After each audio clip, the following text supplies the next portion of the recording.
अनंत भगवान के 46 गुणों की चर्चा चल रही है।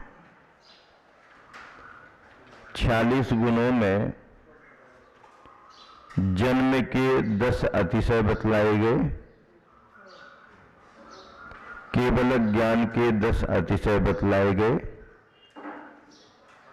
देवों के द्वारा किए जाने वाले 14 अतिशय बतलाए गए, 4 अनंत चतुष्टयों की बात है और अष्ट प्रातिहारी भी इसी में सम्मिलित है। ये सब मिलाकर के 46 गुण हो जाते हैं। जन्म के अतिशयों की चर्चा चल रही थी। स्वेद रहितता, निर्मल शरीर,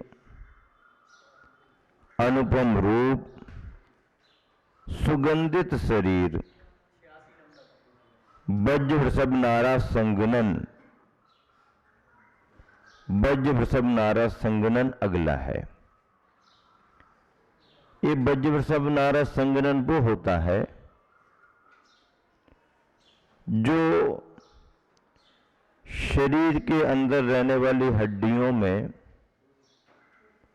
श्रेष्ठतम मजबूती को लेकर के होता है। संघनन यानी हड्डियों की क्षमता। संघनन का अर्थ क्या होता है? हड्डियों की क्षमता। वज्र वृषभ नाराज, इसका मतलब यह है कि हड्डियां तो वज्र की हैं ही, लेकिन जहां पर हड्डियां जुड़ती हैं, जहां पर ज्वाइंट होता है, वहां पर उनमें कीलें भी वज्र की ही लगती हैं और कीलों के साथ में फिर उस पर और मजबूती देने के लिए, सपोर्ट के लिए लपेटा और तीनों वज्र के हो गए। क्या क्या वज्र के हो गए? हड्डियां भी वज्र की, उनकी पकड़ जहां पर है वहां पर जैसे स्क्रू होते हैं अच्छे से मजबूती के साथ, तो स्क्रू लगा दिए गए कीलें, वो भी वज्र की, और उन पर और मजबूती देने के लिए लपेटा भी वज्र का। वज्र क्या होता है? धातुओं में आप सोना चांदी ये अलग, पाषाणों की धातुओं में हीरा मोती पुखराज आदि आदि मणियां बहुत होती, इनमें हीरा सबसे श्रेष्ठतम, हार्ड, मजबूत। हीरे की ही एक और उच्चतम क्वालिटी, अच्छी श्रेष्ठतम क्वालिटी, उसको वज्र कहते हैं। मतलब वज्र यदि किसी पर गिर जाए या अच्छे से प्रहार कर दिया जाए तो चूर चूर हो जाता है। ऐसी मजबूती को लेकर के, जिसके लिए अपने शरीर में हड्डियां, उनके लिए लगी हुई कीलें और उन पर लगा हुआ लपेटा, ये तीनों हो, वो वज्र वृषभ नाराज संघनन। संघनन यानी क्षमता, वज्र की, वृषभ और नाराज, हड्डियां भी, वृषभ यानी वेष्ठन, नाराज यानी कीलें। ऐसा वज्र वृषभ नाराज संघनन तीर्थंकर भगवंतों को तो प्राप्त होता ही है। सामान्य भव्यात्माओं में भी जिसे केवल ज्ञान प्राप्त हुआ है, उन्हें भी वही संघनन होता है। ये संघनन मिलने पर केवल ज्ञान हो ही जाएगा, मोक्ष मिल ही जाएगा, ऐसी बात भी नहीं है। एक साधन है। क्या है? क्या है? साधन है। साधन है। साधन का उपयोग होगा तो मोक्ष गति भी मिल सकती है, और साधन का उपयोग कोई नहीं कर पाया तो क्या मिलेगा? यदि उस शक्ति का उसने दुरुपयोग किया, उस शक्ति को पाप में लगाया, तो यही वज्र वृषभ नाराज संघनन का धारी जीव सातवें नरक में भी जा सकता है, सातवें नरक में भी जा सकता है। और यदि वही संगनन पा करके कोई तपस्चरण करे, मुनि बन जाए, ध्यान करे, शुद्ध उपयोग में आए, तो केवल ज्ञान भी हो जाए, फिर मोक्ष भी मिल जाए। शक्ति तो शक्ति है ना। अब माचिस की काड़ी तो माचिस की काड़ी है, चाहे दीप प्रज्वलन करा दो और चाहे किसी के घर में आग लगाने के लिए कोई अलग माचिस आती है क्या? कोई अलग तरह की कारखाने में कोई माचिस की काड़ियां बनती क्या? ये आग लगाने वाली उस पर लिखा हो, किसी का घर जलाना है तो ये वाली माचिस काम आएगी, है? किसी का घर जलाना हो तो ये वाली माचिस काम आएगी। ऐसा है क्या? नहीं। और दीप प्रज्वलन करना है तो अलग वाली माचिस आएगी? नहीं। माचिस की काड़ी माचिस की काड़ी है, माचिस की काड़ी माचिस की काड़ी है। आग भी लगा सकते हैं और दीप प्रज्वलन भी कर सकते हैं। अल्बर्ट आइंस्टीन से एक प्रश्न किया गया, सर आपने बहुत गलत कर दिया। क्या गलत कर दिया मैंने? क्या गलत कर दिया? वो पूछता है, मैंने क्या गलत कर दिया? तुमने देश दुनिया को बर्बाद करने के कगार पर खड़ा कर दिया। बर्बाद करने के कगार पर खड़ा कर दिया? कैसे कर दिया? मैंने तो कुछ काम किया नहीं। मैंने किसी को, अड़ोसी पड़ोसी को परेशान नहीं किया, कभी किसी से हमारा विवाद नहीं, लड़ाई झगड़ा नहीं, अपने काम में मैं लगा रहता हूं। मैंने देश दुनिया के लिए क्या कर दिया? बोले सर आपने एटॉमिक ऊर्जा तैयार करके और बारूद के ढेर पर खड़ा कर दिया दुनिया को। तो आइंस्टीन के ख्याल में आ गई बात की ये इसलिए मुझको कहना चाह रहा है, परमाणु बम तैयार किया, एटॉमिक ऊर्जा इतनी तैयार कर दी, विघातक तो है। हिरोशिमा नागासाकी आज भी उसके उदाहरण बने हुए हैं। विध्वंस कैसे होता है, सैकड़ों साल तक उस जमीन में वहां के लोगों में कैसे क्या तकलीफें आती हैं, सामने है। तो उसने थोड़ा गंभीर होकर के कहा, फिर बोले देखो ये बात तो सच है कि मैंने एटॉमिक ऊर्जा तैयार की है, लेकिन मैंने तो प्रयोग किया है। और शक्ति का संचय कितना ज्यादा हो सकता है, शक्ति का संचय कितना ज्यादा हो सकता है, ये हमारी रिसर्च थी, प्रयोग थी, जो सफल हो गया। यही तो मैं कहना चाहे तो ये विघातक हो गया। तो आइंस्टीन मालूम क्या कहता है फिर कि देखो ये एटॉमिक ऊर्जा पावर जो बन गया है, बन चुका है, आप विघातक की बात कर रहे हो, विध्वंस की बात कर रहे हो, तो एटॉमिक ऊर्जा देश और दुनिया को तब तक विघातक नहीं हो सकती है। क्या कहा? देश और दुनिया को तब तक विघातक नहीं हो सकती है जब तक कि आदमी का दिल और दिमाग ठीक रहे। हां, आदमी का दिल और दिमाग ठीक होना चाहिए। आदमी का दिल और दिमाग ठीक नहीं है तो घर में जिससे सब्जी बनाई जाती है, सुधारी जाती है, घर में रखा रहता है जो साधन, वो साधन भी किसी की हिंसा में कारण बन सकता है, बनाया जा सकता है। और दिल दिमाग अपने स्थान पर है, दिल दिमाग स्थिर है, ठीक है,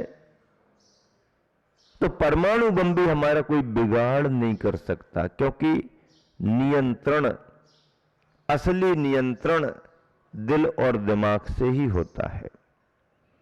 गाड़ी में कितने ही ब्रेक हो, आप कहीं भी धोखा खाएंगे। नहीं, इस गाड़ी में तो पावर ब्रेक भी है,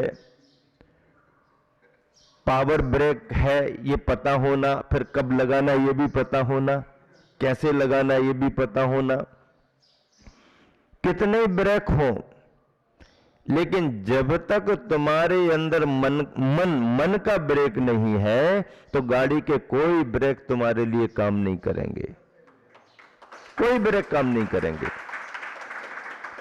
मन का ब्रेक हमारे पास होना चाहिए, मन का नियंत्रण हमारे पास होना चाहिए। मन का नियंत्रण है तो आदमी सावधानी से बिना ब्रेक की गाड़ी को भी ठिकाने लगा देता। मराठी में कहावत है, मनाचा ब्रेक उत्तम ब्रेक, मनाचा ब्रेक उत्तम ब्रेक। मन का ब्रेक ही श्रेष्ठतम ब्रेक है, बाकी तो मशीन है। नहीं, मशीन सब कुछ करती है, मशीन करती है। आजकल तो सब काम मशीनों से होने लगा, लेकिन मशीन बनाई किसने है? मशीन बनाई किसने है भाई? किसने बनाई? आदमी ने बनाई। और जब बिगड़ती है मशीन तो आदमी ही सुधारता है। तो मन का ब्रेक उत्तम ब्रेक। कोई भी शक्ति हमारे लिए घातक नहीं है यदि हमारा मन पर नियंत्रण है, और मन पर नियंत्रण नहीं है तो रोज खाने पीने के उठने बैठने के सामान भी किसी की हिंसा में कारण बन सकते हैं।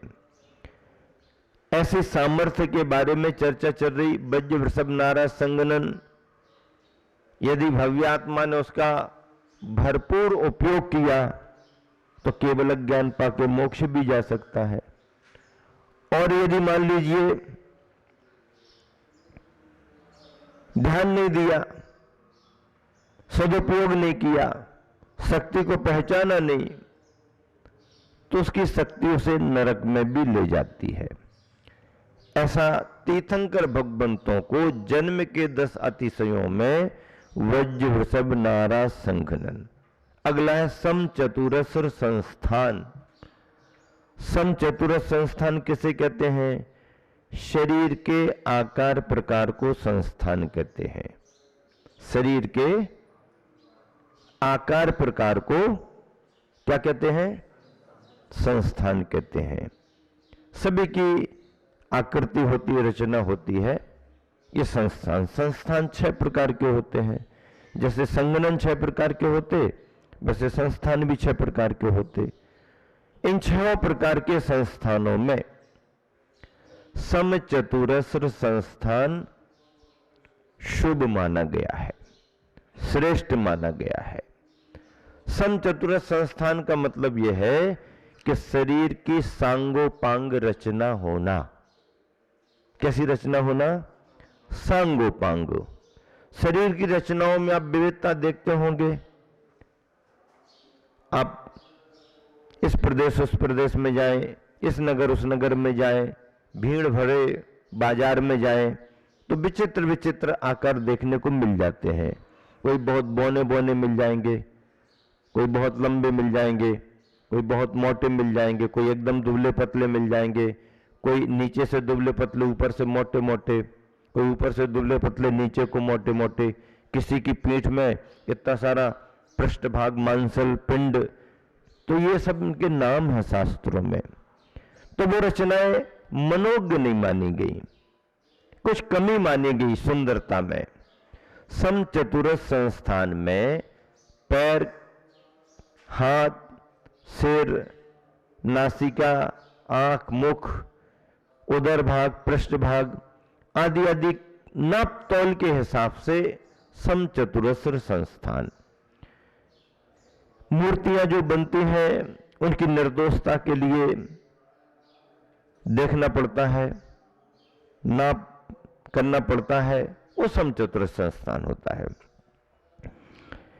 1008 शुभ लक्षण, तीर्थंकर भगवंत की देह में 1008 शुभ लक्षण होते हैं, जिन 1008 लक्षणों में 100 व्यंजन होते हैं और 108 चिन्ह होते हैं।